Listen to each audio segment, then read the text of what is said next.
नमस्कार मित्रांनो, आज आपण एका मेन टॉपिकवर बोलणार आहे। एसटी महामंडळामध्ये जी कॉन्ट्रॅक्ट पद्धतीची भरती निघलेली आहे त्या भरतीनुसार मी तुम्हाला आता नवीन एक अपडेट देतो आहे।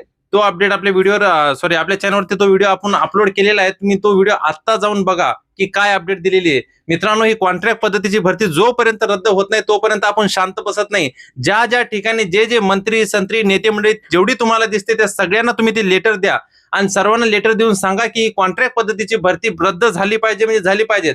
नाहीतर 17,000 प्लस जेवढ्या जागा आहेत मित्रांनो, या जर एकदा कंपनीच्या घशात जर गेल्या तर कोणालाच काही बोलता येणार नंतरला। कारण की कंपनी थ्रू जर एखादी प्रायव्हेट कंपनी जर भरती घेत असेल तर ती आपल्या मनमानीनुसारच भरती घेत असते। तिला जशी घ्यायची तशी नाही। एखादं टेंडर आता जे सरकारनं काढलेलं आहे हे टेंडर लवकरात लवकर रद्द झालं पाहिजे आणि एसटी महामंडळ थ्रू जी भरती झालेली पाहिजे। मित्रांनो, जास्तीत जास्त अशा गोष्टीला तुम्ही एक समूह होऊन 10-10, 12-12 विद्यार्थी एकाग्र होऊन जागोजागी प्रादेशिक विभागामध्ये विविध नेते मंडळींना, राजकारणी लोकांना, आमदार खासदारांना लेटर द्या आणि कॉन्ट्रॅक्ट पद्धतीची भरती लवकरात लवकर रद्द झाली पाहिजे याकडे तुम्ही जास्तीत जास्त फोकस करा मित्रांनो। आणि एकदा माझ्याकडून तुम्हाला सर्वांना दिवाळीच्या हार्दिक हार्दिक शुभेच्छा।